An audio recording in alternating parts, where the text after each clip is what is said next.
All right, well, what's up, everybody? Welcome to GSR Gonzo'S Sports Room. Monday, July 18th. Man, it's hard to believe this month's already almost over. Really? Just got done watching a pretty good home run derby, but joined again by the sports judge Jonathan Mathis. How you doing tonight? What's up, Gonzo? Man, I'm back on again and again and again and again. I can't get enough of this show, man. Hey, you know what? You put on a nice show. It's a lot of fun to be on this show as always. And I couldn't be more thrilled to be on this show tonight because there's plenty to talk about. You're right. Their home run derby was pretty good. Mookie Betts cleats were even better because, I'm a sneakerhead. I love shoes. That's quite obvious, as you can see behind me, right? All my collection of shoes. Man, he had on some fire cleats tonight. Let me tell you, them 11s. I posted them up on my Instagram, and I posted them up on Twitter. Man, them shoes are fire. I wish I could have a pair of those shoes, man. But Juan Soto, man, I gotta ask this: would you give up your entire form system for this guy? I mean, is he worth giving up your young assets to get a player that's generational talent? Because we saw a lot on display tonight with his home runs. It was fun to watch. I was pulling for. I will say this though, I was pulling for Julio Rodriguez to win since my guy got knocked out kind of early.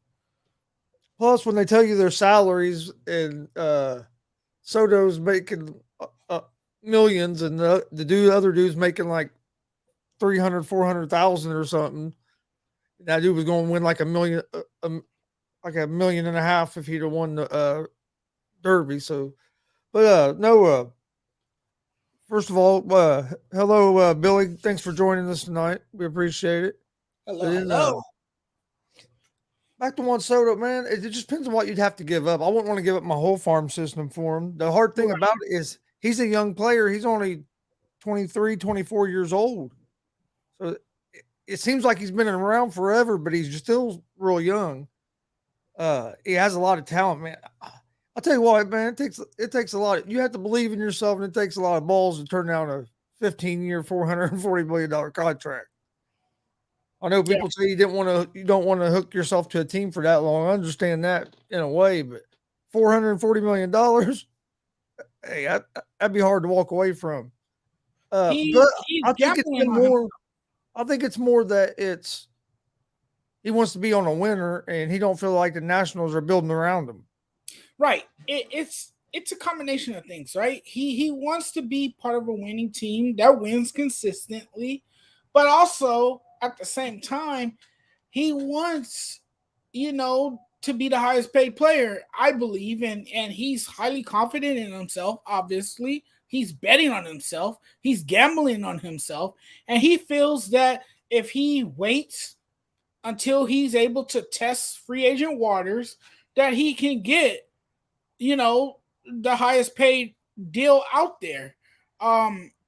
This is his agent, Scott Boras, telling him to let your contract run out and then we'll negotiate. We'll see what offers there, and if it's the highest offer that's available, we'll take it. I think he really believes that he could still get somewhere in the 500 million range. I still think Juan Soto feels that he can get that amount of money somewhere else. I don't know if he'll see that much. He might have to take a pay cut if he wants to be part of a team that can win consistently, but we'll see. I like San Diego for him. I remember talking about that the other day. I think San Diego is a perfect spot for him if he wants to contend now.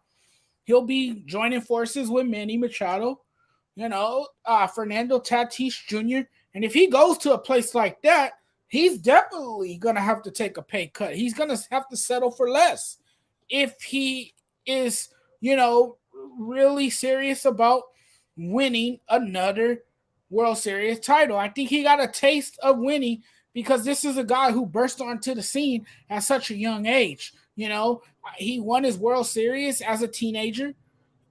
He won with the Nationals, and that he saw that everyone around him have left. And now that he doesn't have those talented players around him anymore, he wants out. But I think a big part of why he wants to be, he's open for a trade is because, the years was too much for him. I don't think he wanted to be locked into a 15-year deal. I think it was more of years than the money, obviously. You don't want to sign your life away to a franchise for 15 something years and you don't know what's going to happen within those next 15 years. Look, this is a team that could be up for sale very soon. We've heard that the owner could possibly be selling the team. That's another thing to look at. Also, are they gonna build around me again? Am I sure that we can put a talented product on the field? So I think it was a combination of those things as to why he turned down an offer that was so massive that had a lot of people dropping their jaws. Like, why in the hell would you turn down a 15-year, $440 million deal? Now, he could have easily took that money and just chilled for the rest of his career in Washington, but he chose not to. He simply is making it known that he wants to win again.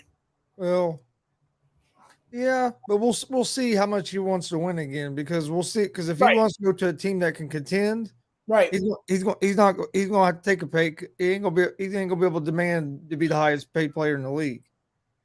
Right, you can't have it both ways. You can't have to go to a contender. Right, you can't have your cake and eat it too. Exactly. I mean, don't get me wrong. He can help a team. He's a tremendous player. Yeah. Yeah, no doubt about that. It's just, I mean, you have to make that decision whether you want to, or you want the money, or have you made enough money where you're comfortable enough to take a pay cut and now worry about trying to get another ring. Right. And we'll see. And he might get a big deal with a team that he thinks fits better, but I just don't. And in long-term contracts like that, I don't understand why teams even want to sign a player to a 15-year deal. It makes no sense. Why do these teams want to sign these 10, 15-year contracts when almost no players ever fulfill that contract because of either injuries or you end up trading them somewhere. So it don't even make no sense to sign them 10, 15-year contracts. Right. And it's very. I know why they do it, because they can spread the money out and but and all that. But still, right. I mean, it's very rare that a player fulfills a long-term contract like that, and I mean, these contracts they seem more common these days. That you're hearing more and more that players get locked into these long-term contracts, like you see Fernando Tatis Jr., Manny Machado, Mike Trout, and look what's going on with Mike Trout. Look at the situation he's in Anaheim. They have failed tremendously year after year after year to build around him. And they have just wasted his prime. It's really, really sad to see that a player of his caliber and his talent is clearly going to waste. This guy deserves better. I think if you're the Angels, you consider the possibility of shopping him, trade him. You might as well just trade Shohei Ohtani too. Get rid of both of those guys because it's obvious that you're not going anywhere at this point. Let those guys go. Don't keep those guys there. Honestly, and waste their career. At the beginning of the season, everybody thought the Angels was going to be a good team this year. Yeah, but they have some talent, but they're not. They haven't been able to put it together. Right, and that's the problem. They haven't been able to find any consistency, and a big part of that is because of the pitching. The pitching has struggled. They don't really have good arms in their starting rotation other than Shohei Ohtani. I mean, like he's that rotation. Like he really, quite honestly, he is the team. And that's not to take anything away from Mike Trout because Mike Trout, is a huge part of their success as well. But Shohei Ohtani has been the guy that has emerged into the spotlight that has kind of, been the face of that franchise as we've seen in recent memory. But back to the topic, back on the topic. These long-term contracts, I'm not really a fan of them. I know the Dodgers did the same thing with Mookie Betts, but Mookie Betts' contract is turning out to be a good one because he has fulfilled, the contract so far. Now, there's still some remaining years on that contract. I mean, he's here until his early 40s. That's how long the Dodgers have locked him up for. But it's paying off in the long run for the Dodgers. Bryce Harper is another one. He's locked into a long-term deal, and I believe his deal has a no trade clause where he can't be traded. I think Manny Machado, they could possibly trade him if they feel that it doesn't work out. They can move him. And that's what usually happens, Chris. Some of these players get moved or, they get seriously injured and they don't live up to, they don't live up to that contract. They just don't. And it's just unfortunate. But a lot of these organizations now, they feel the need to take a risk on a player because they feel that that player is a generational talent and that one player that they sign that much money to and that they give the long-term contract to, they feel that's that one cornerstone player that they can build around. Well, that, and I think another reason teams do it, they figure if I can sign him to a guy to a 10 or 15-year deal, I have him locked in at that price. Where if say I sign him to a 4-year deal and then I got to sign him to another 4-year deal, it could end up costing me more because say he has a real good first 4 years, so then he's going to want even more money. You know what I mean? So by locking him into a long-term deal like that, you're getting them at that set price for that many years, no matter how they play. So even if they play exceed your expectations, that's just bonus basically. Where if you got them to the 3 or 4 year deal and they can re-up, they're going to demand more money after that first 3 years if they had real good years. Right. In the long run, it can save you money, but you don't see it work out very often. I mean, Ken Griffey Jr. is one of my favorite players. I loved it when he came to the Reds, but injuries kept him from reaching the expectations of when he came to the Reds, what everybody thought he'd be able to accomplish. You know what I mean? But the injuries, that contract never really fulfilled itself because of all the injuries. Right. And, that's similar to when we got Steve Nash in LA. As a Laker fan, Steve Nash signed with the Lakers as a free agent. And it didn't quite work out as well. This guy was battling with back injuries constantly. And he just wasn't that same Steve Nash that we have seen in Phoenix or with the Dallas Mavericks. He was kind of exiting his prime, and you wasn't going to get that same Steve Nash that you got in Phoenix and Dallas. And the Lakers thought they were getting that same uh, Nash, only to find out he was, always banged up all the time. Couldn't really stay healthy, wasn't nearly as explosive as he used to be. And that's the same situation that you guys dealt with when you guys got Ken Griffey Jr. Now, I know for you guys, that seemed like a constellation prize for you guys. That seemed like a big signing for you guys. And it was because look at the name on the back of the jersey. It's Griffey Jr. I mean, who wouldn't want Ken Griffey Jr. on their team? But, Chris, he was dealing with a lot of injuries. He was always a lot of people forget Griffey Jr. was raised in Cincinnati. Yes. I mean, Cincinnati's basically his home almost. I mean, that's where then he got to play there with his dad. That was cool when him and his dad got to play together. But I mean, he's a Cincinnati. He spent a lot of time in Cincinnati as a kid. Yep, and he's the adopting son in Seattle. Oh, and he put Seattle Mariners on the map. Yeah, he was at the home run derby tonight. I didn't even recognize him for a minute there because he picked up a lot of weight. That's what happens when you retire. Yeah. Yep, and then when your metabolism starts to slow down, you really start to gain some pounds. So what did you think about the home run derby? I thought it was pretty good. I didn't think it was exciting as maybe like last year's, because last year you had some of the matchups come down to swing offs and stuff more.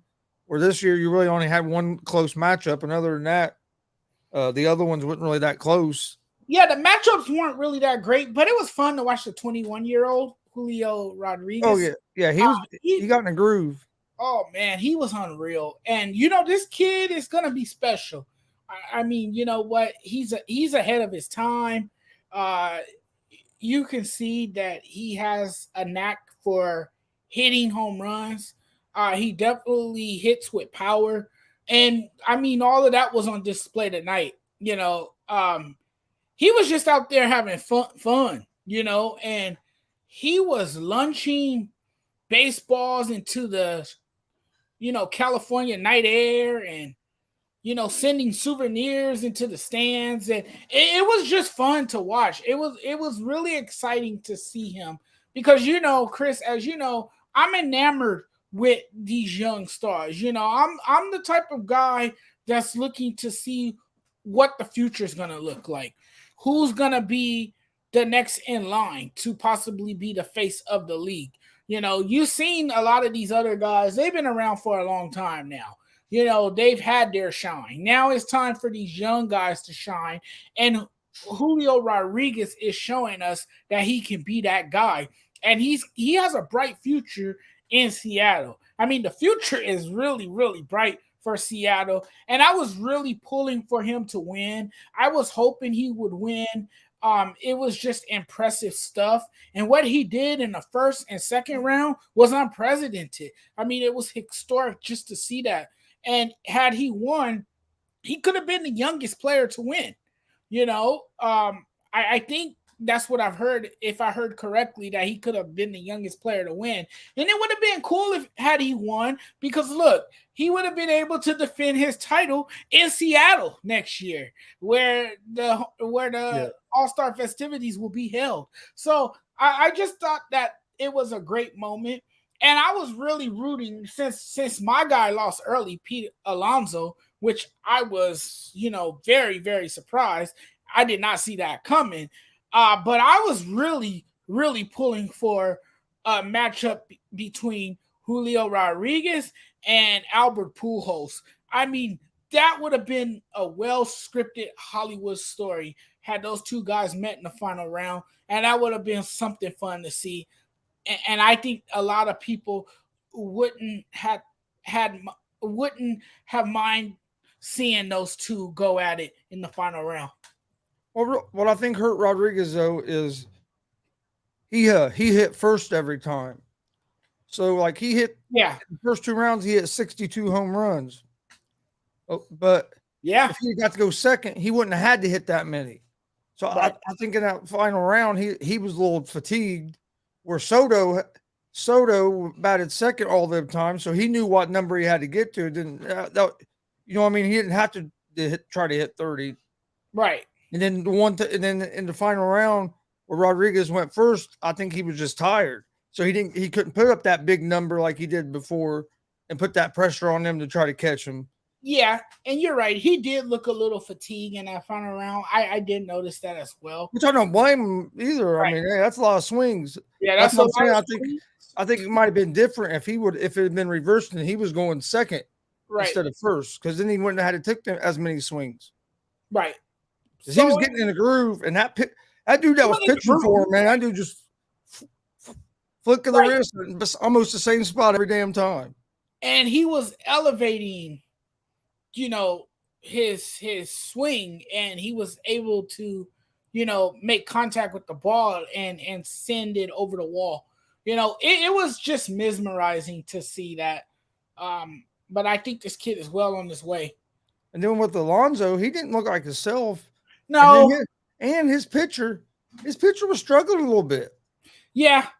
And like we talked about that earlier, right? Pitching is very important. I mean, if your pitcher's not on point and your pitcher is not throwing the ball where it's to your liking, then that can be a problem as well. That makes it where you have to adjust your swing. You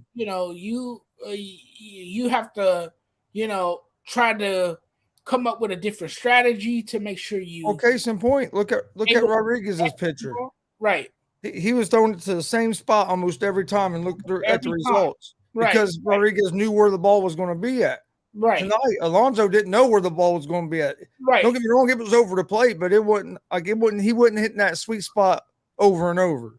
And that's the problem. You didn't see a lot of those balls get into the sweet spot. A lot of those balls were not hit perfectly in that sweet spot, and I just think Alonso just didn't have it, but he's won 2 straight. So, I mean, that's a big accomplishment. I'd like to see him win it just so it would have been a three-peat.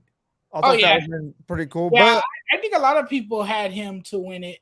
He was favorite to win it. And you know this, you were a witness. I picked Soto to win it earlier today on the afternoon show. So Soto was my pick.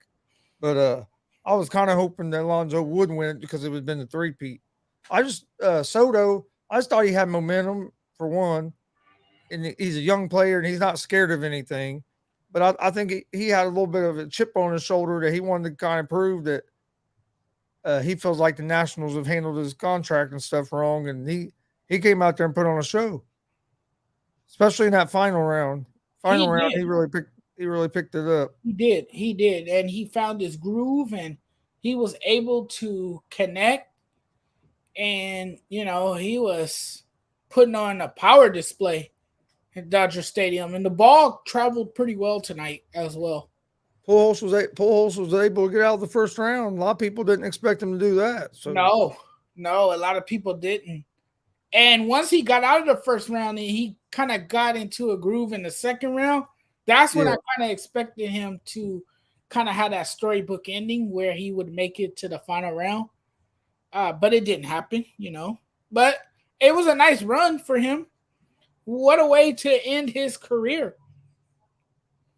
MLB players get incentives on their contracts like NFL players do.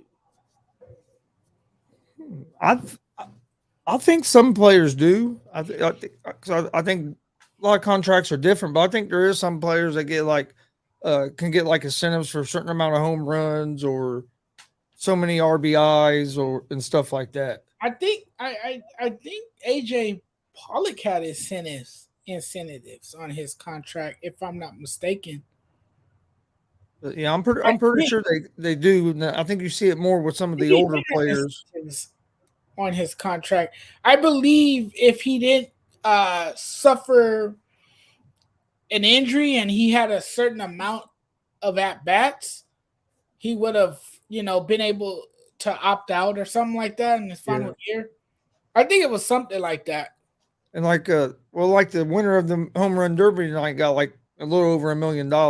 Right. That was the other reason I started rooting a little bit for the rookie, just because it's like, dude, this dude ain't making much money. He ain't making much money compared to what Soto's making and getting ready to make. Let this dude have a mill. But yeah, well, hey, he's on his way if he keeps playing like that. Yeah, he's had a good year for Seattle too. Yeah, I think he's clearly making a case for AL Rookie of the Year.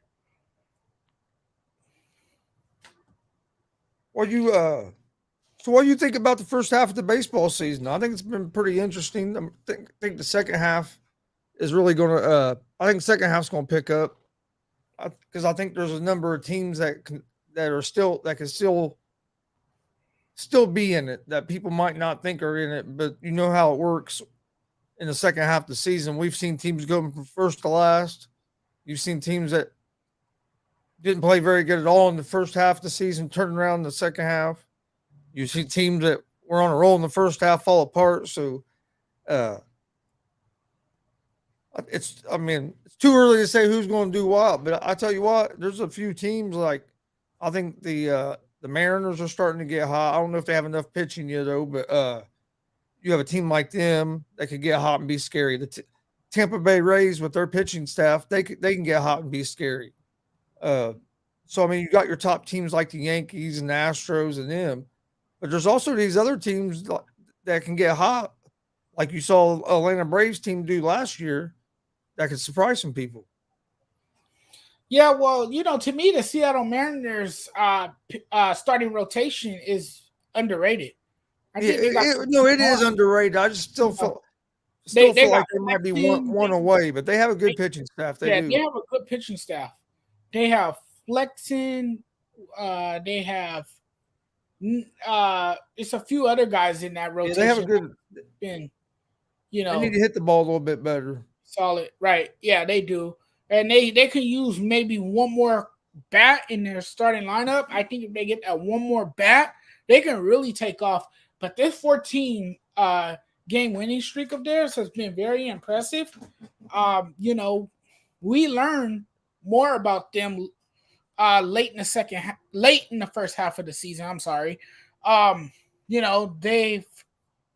They got going at the right time, and that was no better way to finish the first half of the season than to go into the All-Star break with a 14-game winning streak. Then the Red Sox, man, they started to string together some hits. They started to, amass some wins, get in the wins column. So they're looking really good. They're going to be a team to watch in the second half. It's unfortunate that they lost their starting pitcher. Their guy again, Chris Sale, goes out with I believe a thumb injury. Yeah. I think comebacker hit his hand. He had surgery today, I believe. Yeah, that comebacker hit his hand yesterday. Yeah, so that's just an unfortunate loss for them. But I still think they'll find a way. I don't think people realize how hard a baseball is. It's pretty hard, especially when it's coming at you at 100 miles an hour. Yeah. Yeah. Then of course you got the Yankees in the mix. They're gonna be there. No one expected them to get off to that fantastic start of theirs, and a big part of why they did was because their pitching has been tremendous. I don't think any of us saw that coming. I don't think any of us predicted that coming into the season. We didn't think the Yankees starting rotation would be this good, nor did we think their bullpen would be as solid as it's been. But that's been, especially with the injuries that they've had in their bullpen this season. Right. Right. Aroldis Chapman has missed time. Right. Got a couple other key relievers missed time. Right. So that pitching has played a huge role to why their record is what it is now. At the All-Star break, you have Nestor Cortez, You have Jordan Montgomery, who I really like because to me he's an old school type pitcher. Um, you know, and then of course you have Aaron Judge and you have uh, Carlos Stanton, two power hitters in that lineup. So the Yankees they're gonna be in contention as long as those guys stay healthy. Those guys gotta stay healthy. It's imperative that those guys are in the lineup because if you don't have those two guys in the lineup, that really changes things for your offense. And that makes things a little bit tougher in the second half of the season. So I think it's important that those guys stay healthy, that those guys continue to play 500 baseball like they have in the first half of the season. They kind of, fell into a slump there towards the end of the first half. But every team has their ups and downs. Every team's every team goes through their trials and tribulations. And I don't care how talented or how great of a team the Yankees are, there was going to be that moment where they, you know, hit some bumps in the road, and that's what happened. You get off to a hot start, that's not sustainable. On a 162 game season, It's long. yeah, that, and if you look at the games they lost in their supposed slump, it wasn't as much as they were slumping as it was they were losing like 1-run games. Right. You were losing the close games that in the beginning of the season they were winning.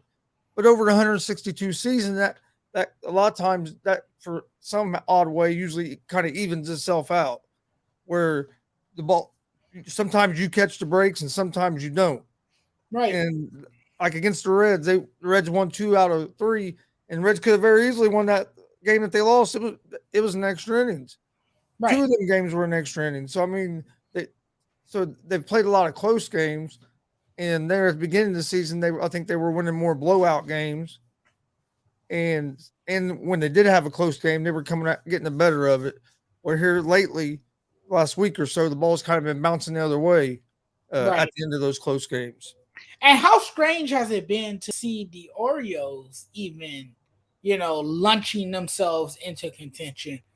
I mean, I still think they might make a trade. I still think they can make it. And they could. They very well could. But who would have thought? Oh, yeah. They have a young team.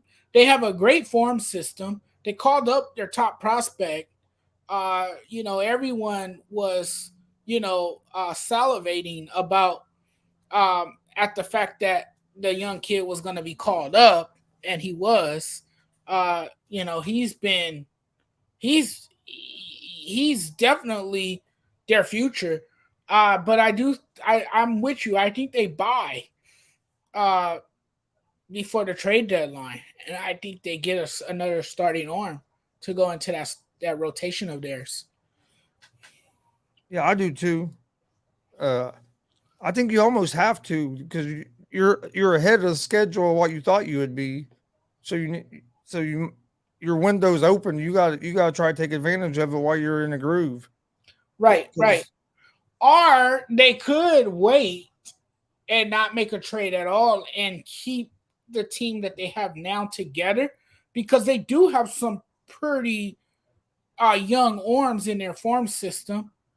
They have a lot of promise in their farm system, believe it or not. They have one of the top farm systems in baseball. So they could hold off, call those guys up next season, see what they have in those guys, and then if they see that it's not working out, or if they think that it's the right time to make a move, they could wait till next season and make a move. Yeah, they could. Oh no, I just think when you're hot, you got to try it because you never know. Next season, you might come out to a terrible start. Yeah, you could be this year's Tampa Bay Rays and go on this improbable run. Well, I mean, look at next thing you know, you're in the World Series. Look at the Toronto Blue Jays. Who would have thought the Blue Jays would have done in the first half of the season, would have fired the coach and had all this stuff go on? Right. But everybody's expecting the Blue Jays to be a good team this year. I don't know. I think it's a long season. I still think they could turn it around. I definitely think they could turn. They gotta get some better pitching. Their pitching has to start stepping Yeah, up. yeah. They have they have two good ones at the top of their rotation, but the rest of their rotation is Been struggling. questionable and has been struggling. Yes. Yes, for sure. They had. Well, speaking of, we were talking about how Soto does he want to win. Let's let's move to the NBA for a minute because James Harden. Have you seen his comments about he wants to compete for a championship and he's willing to take a pay cut and he said he told Philadelphia that do whatever they had to do to build the team and he would take whatever was left. Wow, sounds like a very unselfish guy suddenly. Yeah, did Someone you see any of who those comments? is willing to give up a lot and sacrifice a lot to win. No, this is the first time I'm hearing about these comments. Yeah, I was seeing this earlier on ESPN on the ticker across the bottom. I guess because I guess I don't know if they must have been asking him about not signing the not opting in, and then he hasn't signed the contract with them yet. But yeah, I guess he told the Sixers told Daryl Morey to pay who he had to pay to build the team, and that he would take whatever's left. He's willing to take a pay cut. That he just wants to compete for a championship. If you're a player who's about the team, as we're seeing here with James Harden, towards the late stages of your career, you become a little bit more pragmatic.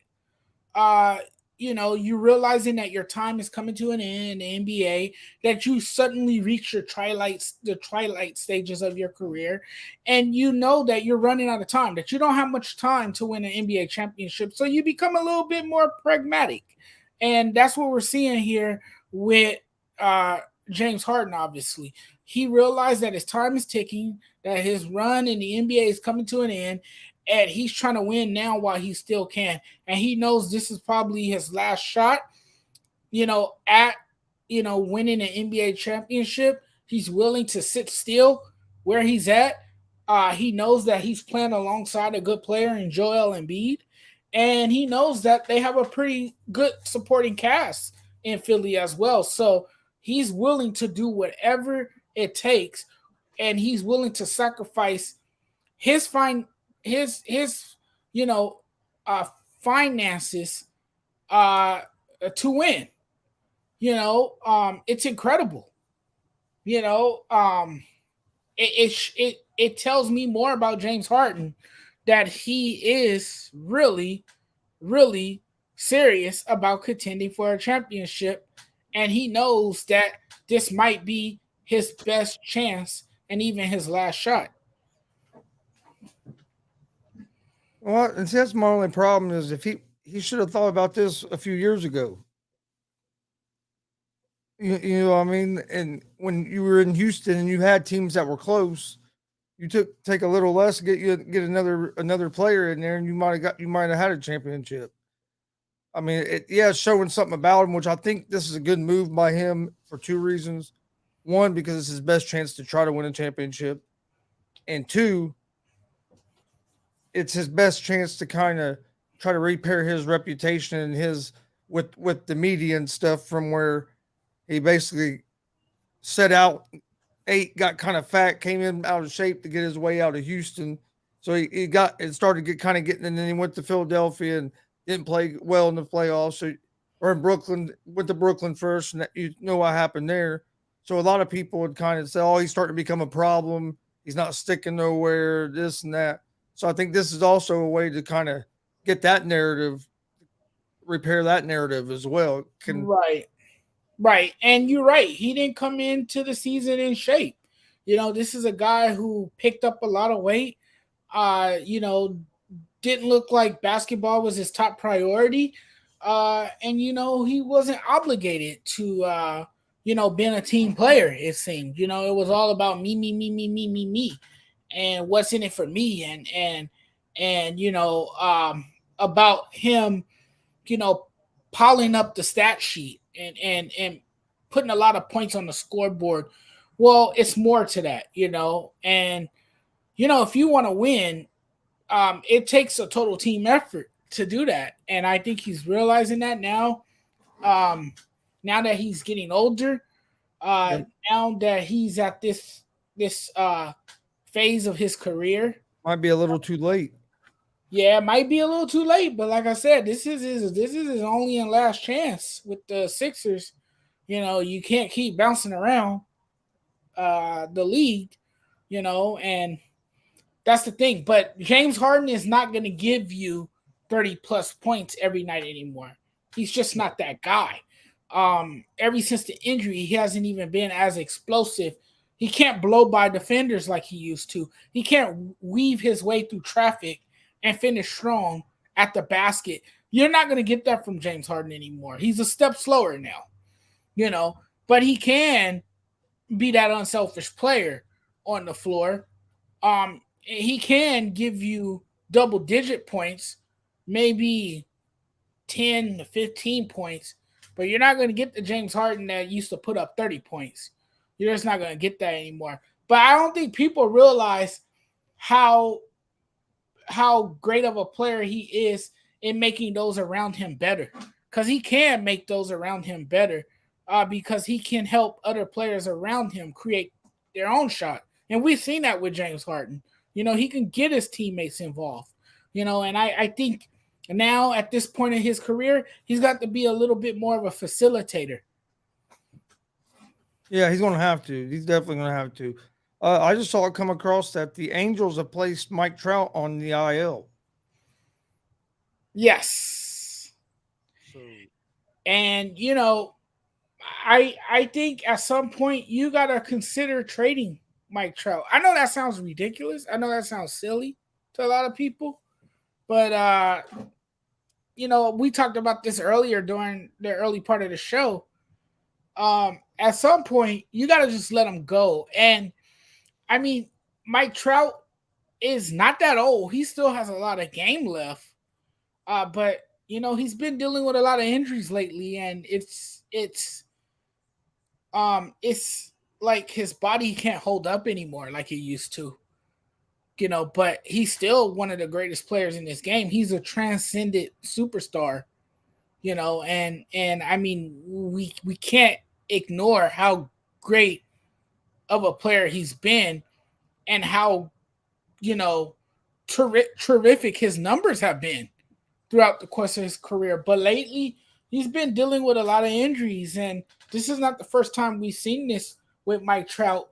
How concerned should you be? What is your level of concern with Mike Trout? Do you think he comes back healthy? Do you think he'll be more productive? I don't think that's the question. I think the bigger question is, what do you do to make it work? What do you put around him to make things better? Because you have two transcendent stars, but yet your team is still losing and you still have a losing record. yeah, and a lot of it's they're pitching for one. Their pitching isn't very good, and then they got to get some better bats in their lineup besides Trout and Ohtani. And they thought Because Anthony Rendon would be a cure. yeah, because But if he's not, dealing with if not, injuries. if you don't have somebody in there to protect the guy, Mm-hmm. they can pitch around them, they can walk them, whatever they want, because they're not worried about the guy behind them. If you have a guy behind them that's can hit 15, 20 home runs a year and can hit and is a threat, then then Trout and Ohtani are going to see better pitches. Right. I mean, they're going to see better pitches to hit because they got to be worried about the guy behind them as well. Right. I don't think they've done a good job filling out the rest of their roster. But the pitching has been the biggest problem.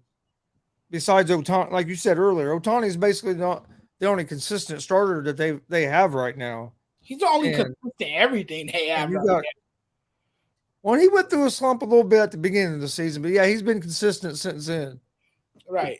Because even his pitching was struggling there for a little while at the beginning of the season. Because he had his ERA was up in the fours toward the four at the beginning of the season. Now it's back down low. I think high twos. I think it was like 2.79 or something like that, if I remember correctly. But it was up close to four at one point. But that was earlier in the year. Once he got back in his groove, that's when he started hitting the ball better and pitching better.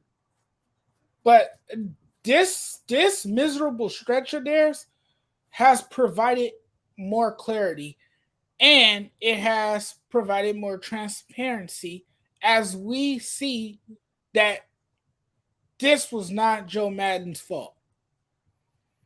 Joe Madden was just a tiny bit of the problem. I'll take Joe Madden at the Reds over David Bell any day. There you go. He was not the big problem, though. What's going on, Dustin? What's going on? Yes, you're right. Syndergaard is having a decent year for the Angels. He's looking good. I guess you could say he's having a resurgent year in the sense. I guess that'd be an appropriate word to use.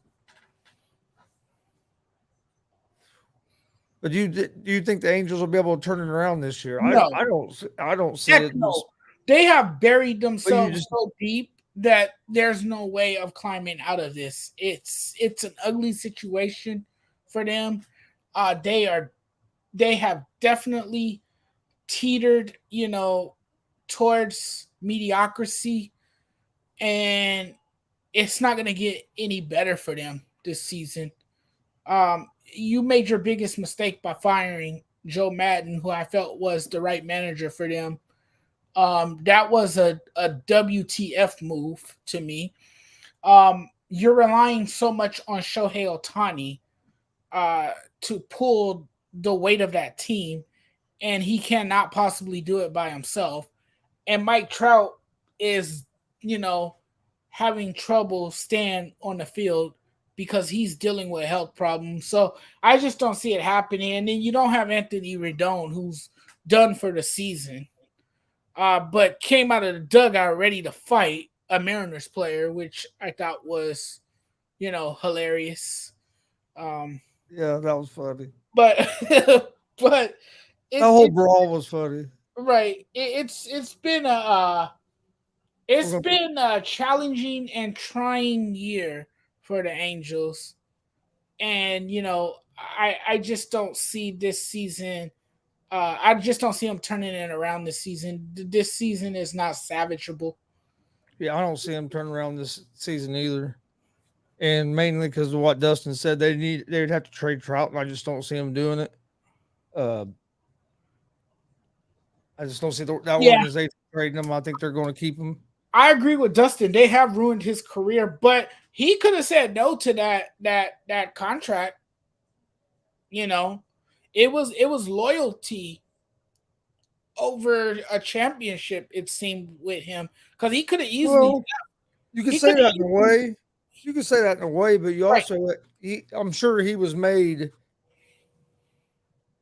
to believe that they were going to put a good team around him. Right. And they have not done that. They have not, Jay, they have not done anything to make it better. Jay says the guy who picked Schwarber, laughing out loud. It's as if Shohei Ohtani is the Band-Aid that's covering the wound. But when you remove the Band-Aid, the wound is still there. And more blood just starts gushing out. So he only stops the bleeding for a bit. But then once you remove the Band-Aid, it starts bleeding all over again. That's what you're seeing with this Angels team. Yeah, they haven't put nobody around them really, other than Ohtani, and other than that, they haven't built that team. I mean, yeah, you can say Rendon, but that hasn't worked out. But other than that, who have they really put in there? with Otani or White Trout's been there to try to really be aggressive. Right. And, it all starts with ownership. You had one of the best general managers in baseball. That didn't work out. That was Tony Regans, who will oversee Team USA in the World Baseball Classic. You had him. You had Jerry, how you say his last name? Depot? He's over in Seattle now, I believe. You had him as your general manager. That didn't work out. So you hired people, then you fired them. You hired someone new, and this guy fires Joe Madden, and now you're back to square one. So the Angels can't get anywhere because, for one, they can't keep the people that they have in their organization because they give up on them and they don't really give them a chance to, orchestrate a turnaround or fix the woes that has kind of, held the organization back. Yeah, what a lot of organizations do is they talk about, oh, we got these prospects, they're looking good, then they bring them up, and they expect results right away and don't give the guy a chance to get used to, and they give up on a lot of these guys sometimes too quick. Right. Because I mean, I know don't get me wrong, AAA baseball is baseball, and it's a good level of baseball, but it's not the same as Major League Baseball. And so you got to expect a little bit of growing pains on some of these young guys when they first get up to the bigs, because it's a whole different level. Right. And it truly is. It's a whole different animal when you're playing in the big leagues as opposed to playing in the minor leagues. You got to adjust to a different schedule. If you're a pitcher, you gotta adjust to a different rotation. It's a lot, and sometimes it takes a while to get used to that and learn your role and alter your style. And also, in AAA, you can get away as a pitcher. You can get away with a few mistakes. Where if you make one mistake like that in Major League, you might be down 3 runs. You know what I mean? If you leave a pitch over the plate, you make one bad mistake with a pitch. More times than not. Right. Exactly. What are you looking for? It was right there earlier. Oh, okay, yeah. I don't know where he went. I don't know. He was sitting beside me, our dog Chihuahua. He was sitting beside me. I don't know where he went. I'm paying attention. He usually won't leave.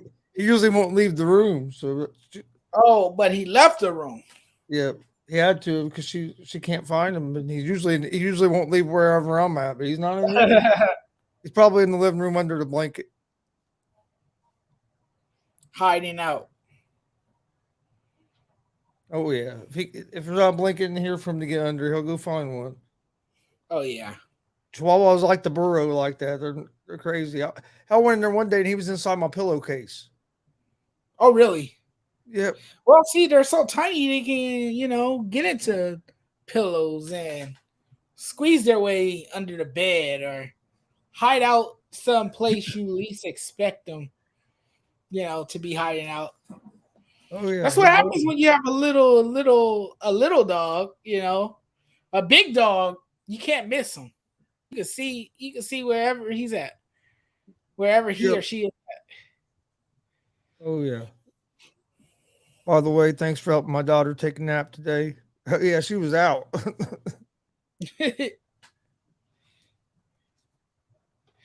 Oh yeah, she was out. I think mine's is out now. I'm not sure. My fiance's with her, but she usually knocks out around this time. What is it? Not 9 your time? Yeah, it's 9. It's midnight here. Oh yeah, it's late. Yep. My girl just got home from work a few minutes ago. And then I'll talk to her for a little bit, and she goes to bed. And I usually come in here and start getting stuff ready for tomorrow. Oh yeah, for your shows and And then stuff. I'm usually up till 3, 4. So I'm usually up till 3, 4 in the morning most nights. Oh I can't. really?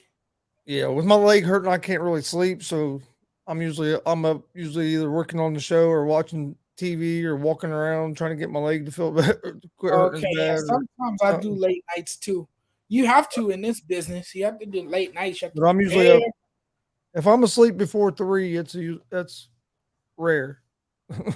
Okay, yeah. Especially if you write articles. Sometimes you do late nights writing articles too.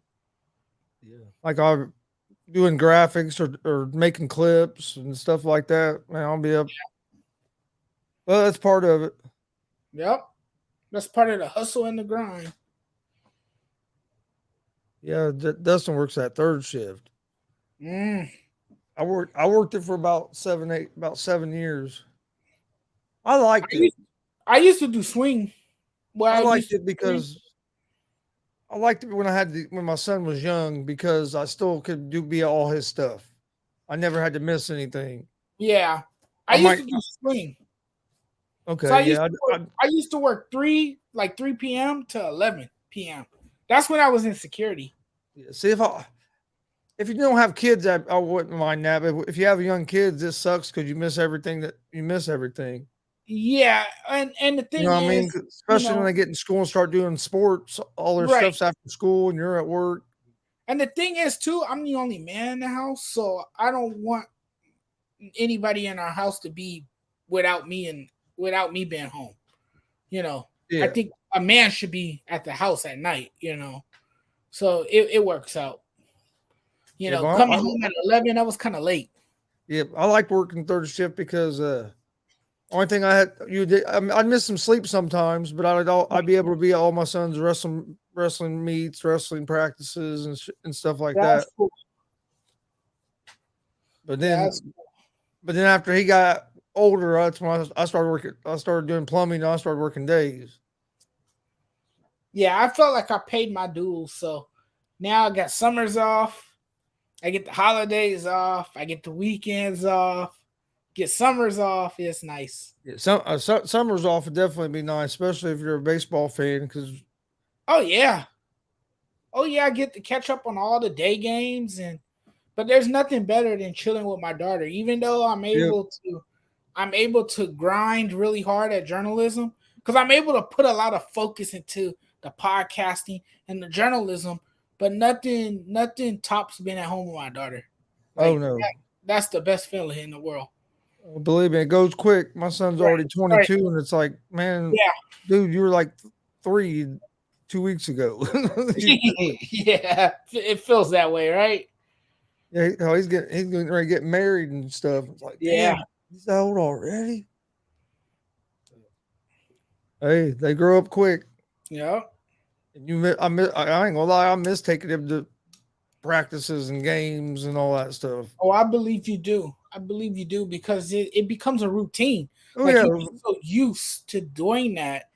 And when they grow older and they start doing things on their own, they become more independent. You start to miss that kind of stuff. Then you realize, damn, I wanted them to grow up so fast. And now that they're grown up, I want them to be kids again.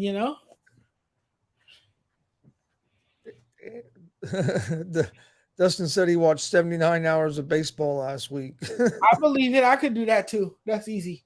That's nothing. Oh yeah. Yeah, that's Yeah, nothing. you get to watching a lot. If you especially get to watch. I watched about every Reds game, and then like at night, whatever the late game is, a lot of times I turn it on while I'm in here in my room working on stuff because Yeah. my TV's always on a sports channel. I mean, Oh, same here. I'm a sports fanatic, man. Let me tell you, I think I drive my fiance crazy. oh yeah, my fiance don't hardly. She goes in the other room, watches Oh, TV when I'm at this watching. point, if she's downstairs with me where we have the big screen TV, she'll where we have the flat screen TV, she'll watch a movie on her phone while I'm watching the game. Oh, or yeah. or she'll come upstairs and watch the TV right here. Yep. That's Uh-huh. what she usually goes to the bedroom, watches the TV in there, or the living room. Because most time I come in here in my little room in here because I have a TV in here, so I just usually sit in here while I'm See, working that's on the what I laptop need. and stuff. I need a man cave so I won't be in the family room. That'd be awesome. If I could get a man cave that I don't have to be in the family room, and I could do everything from that room. I could do my podcasting, I could do my writing, I could watch the games, I could come on live like I'm doing now. Yeah, see, that's what I do in this room. It's Yep. basically Mhm. my hangout. It's basically my hangout. That's where I'm at. I'm gonna keep putting it in the universe that I need a man cave, and maybe it'll come to reality. Hey, never know. You never know. But before we get out of here for tonight, you got anything else you want to talk about? Nah, man, I think we just about covered it. I mean, this is still the slowest time of the sports year, and we haven't really had any major news in the NBA just yet. I'm wondering what the Lakers are gonna do, but we'll talk about that in the coming days, I'm guessing. I don't think they're going to do much. They don't really. It's not much they can do. They They can't don't have find nobody to take rest. They can't really afford to pay a player the max. They got to get rid of Russ for them to be able right. to do anything. Yeah, they don't. Right, they got to get rid of Russ for them. Nobody wants them. Cap space, and that's the thing. They can't clear the books. So, I mean, it is what it is. But yeah, man, this was a fun show. Once again, I was glad to be back on. Most likely, I'll probably be on again on Wednesday. Hey, you're more than welcome to be. I'll be doing it all 3 days this week because I'll be here on Friday. Okay. Last Friday we went where we. Oh, what we was even going to do got canceled. We didn't get to go watch the music. It got canceled because of rain. Oh, it rained out. Yeah, it was rained out. Oh man. so we end up getting a pizza and stay sit here and watch some TV together. We've been watching that TV series Elementary. Okay. Sherlock Holmes. Okay. Yeah, I've been watching the Miss Marvel series on Disney Plus. I'm still catching up on Boba Fett. People are saying you still haven't seen Boba Fett yet? No, I have not. I haven't had time to catch up on it because I've been so busy with journalism and podcasting. That I'm still, I'm still catching up on it. I ain't seen no Star Wars. Oh, okay. Not a Star Wars guy, huh? All I ever watch is sports, and then like every once in a while, I'll watch like a TV series with my fiance or something. But other than that, man, I don't. I just never really got it. Even when I was younger, if I was watching TV, most time it was sports. Yeah, I'm a big Disney guy, so I watch a lot of Disney shows and. Oh yeah, I watched a lot of Disney. We grew up on Disney, watching Disney all the time. Yeah, so I watch a lot of the old cartoons that I grew up with, like DuckTales, Gummy Bears, Goof Troop, Chippendale Rescue Rangers. That's all on there. So I stream it. Yeah. Check it out. And then, I watched some shows with my fiance. She watches this show called Stranger Things. Yeah. So sometimes I watch it with her, but I haven't watched from the beginning. So I'm confused when I'm watching it with her because my son's been trying to see it from the beginning. Well, our kids have been trying to get us to watch. All the kids have watched it, and we just haven't. I think she's watched a couple of episodes of it, but most of the time we go in there and we watch I watch whatever she's watching for a little bit. She'll fall asleep, and I come back in here and start turn sports back on. Sometimes too, I will find a good movie on HBO Max. Yeah, because we have HBO Max too. We have Peacock app. We have HBO. We have Paramount Plus, but I just haven't paid it yet. So we got Peacock, and then we actually got the HBO Max with our cell phone service. Okay. Yeah. See, Disney Plus is a top priority for me. That's a must-have. I think we have Disney Plus still. Yeah, that for me, that being a Disney freak like I am, a Disney nut, that's a must-have for me. I told her as long as I could stream all my live sports, I didn't care what we had. And you can do that with Peacock because Peacock has the Sunday leadoff. They have a game every Sunday around 8:30 my time here on the West Coast. And then I believe Apple TV, because my fiance has Apple TV. So that's how I watch Friday Night Baseball, because they do a doubleheader with 2 baseball games on Apple TV. So, yeah, we pretty much have all the apps too. We're pretty much, we pretty much got it covered where I don't really miss a beat. I'm blessed, fortunate. How long did you was you trolling the Miami fans today? Oh, about 20, 30 minutes, I'll say. Yeah, it was a lot of fun. But I don't ever mean to, piss people off, even though my intent is to piss people off, but in a good way. It's only sports. I hope people, when I make those comments or when I troll them, that they don't take it personal, because it's just sports. At the end of the day, I got all love for all these sports teams, these athletes, the fan bases, and it's just me having a little fun, getting people excited. And that's what it's about, and if I could put a smile on people's faces, if me and you can put a smile on people's faces, Dustin and all the rest of us that do podcasting and sports writing, then we're doing our job. If we can't put a smile on your face, and if we don't ruffle your feathers a bit, then we're doing a disservice to you. Yep. Dustin said if you like Stranger Things, watch American Horror Story. I've watched some. I've never watched that. My fiance loves that American Horror Story. I've never watched that. I've never watched what's the other one? Dead something, Walking Dead. I've never watched that. I'm not into the horror movies like that. If I do watch a horror movie though, it's gonna be Chucky, because I do like Chucky. I will admit, I like that little creepy doll. It's something about that creepy doll that I love. I've seen a lot of The Walking Dead because that was one of my son's favorite shows to watch. So I watch it with him a lot. And then I've seen a lot of the horror movies. I'm not a big horror movie fan. Yeah, but like his favorite, his favorite movies are the Halloween movies. So each time a new one comes out, he calls us and we all go together and watch it. Oh, him and Denise will make good friends because she likes all them damn horror movies. Yeah, he loves them. She likes every single horror movie. She had me watching Jaws this morning. He's fired up. I'm so sick of seeing sharks. I am so sick of seeing sharks. I mean, it's Shark Week right now, and I didn't see every damn shark there is. I seen a great white shark. I seen a tiger shark. I seen a hammerhead shark. I didn't see every damn shark, Chris. And it's like I'm annoyed. I don't want to see another shark. If I see another shark, I think I'm gonna scream. He's happy that it's almost October and he can start going to haunted houses and stuff again. Okay. He looks forward to Halloween. Oh yeah. Well, this year I'm looking forward to Halloween.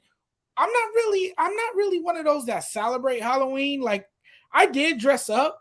I believe it was last year, and that's rare for me because I hadn't dressed up since high school. Oh, I haven't either. Since middle school. Yeah, probably since middle school. And like now, I usually pass out candy. But last year I didn't have many kids come up to the door last year. The year before, man, or a couple years ago. It is in our neighborhood too. We don't have that many years ago, man. I went through a bunch of candy. And see, but hey, I was fine with people not coming to the house though, because then I had a whole bowl of candy for myself. I was the kid.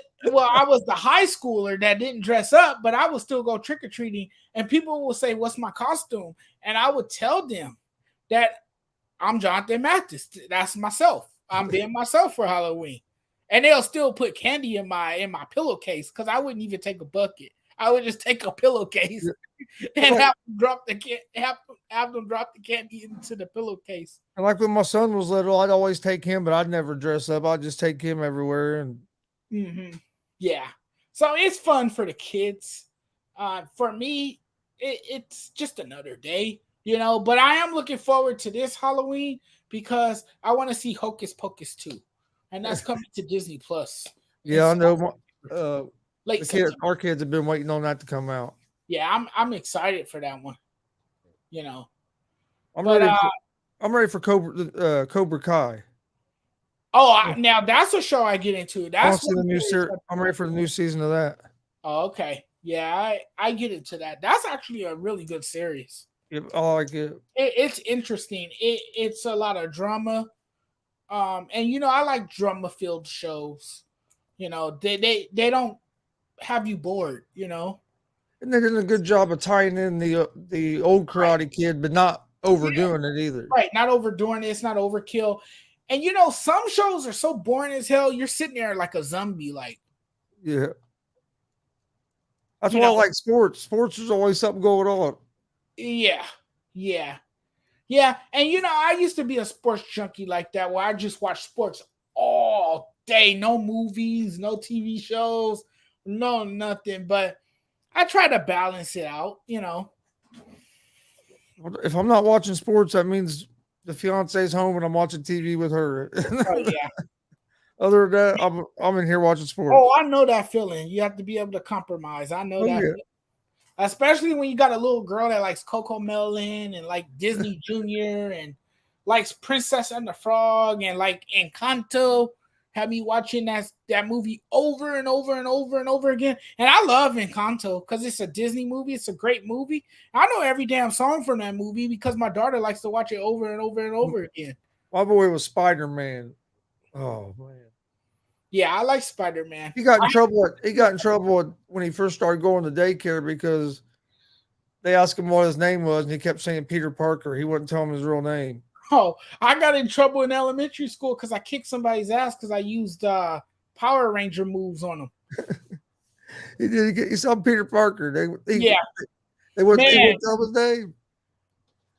I had to pay the consequences for that though. My dad stripped me from watching Power Rangers for a week, and he said I was imitating too much of their style, and that it was becoming a problem.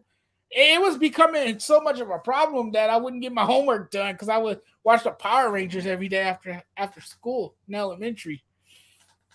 Oh yeah. Well, my son, it'd be 95 degrees out, and he'd be in a damn Spider-Man costume outside running around. Oh man, he was fascinated. Oh yeah, he loves Spider-Man. He still does, but he loved back then, man. It was crazy. I read Dustin's comment. Yes, Dustin. Yes, yes, you can say that. It's a great movie. I just can't keep watching a movie over and over and over and over. And there's movies that I like to watch over and over and over, but I can't do it every single day. There's when you have a little kid. When you have a little kid, you watch the same movie over and over and over. Yeah, and that's what we've been doing. I don't mind watching some of them over and over. Like Lion King, I could watch over and over. I bet y'all watch Shrek over and over. I bet you watch Shrek 1,000 times. Oh, Shrek! I don't like Shrek. He loves Shrek. Oh my goodness, Spider-Man. It was them two. He'd go back and forth. And that sounds like a kid because that's what kids do. And then they go through these phases where they like certain toys. Yep. And then all of a sudden they don't like that toy, and then they like something else. Like I know we're getting ready to go through these phases with Maddie where she likes one thing and then it's on to the next. This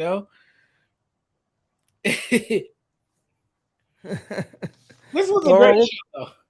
Well, we'll get out of here for tonight. You said you're probably going to be on Wednesday? Oh, hell yeah. I'll be back. Oh, yeah. So we'll see you guys Wednesday night. Tomorrow on the Gonzo Sports Room channel, we have an interview at 6:30 p.m. Eastern with owner of Warrior Pro Wrestling, Buck Sexton. He's going to talk about their big show they got this weekend at the Hendrick County Fair. We'll actually be there live streaming the show at the fair, so that's going to be pretty cool. But he's going to be on tomorrow. Thursday, the Unbreakable Jake Carter, pro wrestler. He's going to be in a steel cage match at the fair at that show this Saturday. He's going to be on Thursday. Also, Thursday night, I'm re-airing their last month's show on my channel. So there'll be a lot of stuff going on GSR network over the next week. That's not counting the sports betting show or the GSR, the sports talk show. So we got a lot of wrestling going on, a lot of sports. Well, All-Star break. When's baseball start back up? For the Dodgers, it's Thursday. I believe everyone's off Wednesday, and most teams resume play on I Thursday. think Thursday and Friday. Thursday, Friday. Yep. If you have a 4-game series, it's most likely Thursday. We got a couple days this week. Well, I get the All-Star game tomorrow, and you're basically going to have Wednesday with no baseball. So Wednesday there won't be a whole lot. Right. Wednesday, I don't think there's any at all. I still think it's the All-Star break on Wednesday. Yeah, that's and what then I'm saying. the teams that have 4-game series, they resume play on Thursday. Yep. Like the Dodgers, they resume play on Thursday because they have a 4-game series at Dodger Stadium against the Giants. Okay. Yeah, I think you're right. I think it all starts back up on Thursday. Mm-hmm. That'd be all right. That means Wednesday we'll probably talk some NFL talk since yeah, I'd be down for that. Season coming. We have the season coming up. Yeah, I'd be down for some NFL talk. That sounds. We're almost. Well, we're about less than a month till preseason. Mm-hmm. So can you believe there. it? Oh, I'm ready, man. Football. There's always once football starts, there's always something to talk about. Yeah, once football starts, there's always something to talk about, and then that's a good time for the sports year because then you got basketball coming back. Yeah. You got baseball in the playoffs, so it's always fun around the fall season. Oh yeah, it is. All right, I want to thank everybody for joining us, and we will see you guys tomorrow for the Easy Money. Also, I'll be on the ASAP afternoon blitz at 1 p.m. Eastern over on the ASAP Sports Network. Come check us out over there. And other than that, we will, like I said, follow us on social media at Gonzo'S Sports Room. We have we had one interview today. We have 2 more interviews this week. So make sure you come or take a look at those. But thanks for joining us, and we will see you guys Wednesday night. Have a good night. Peace.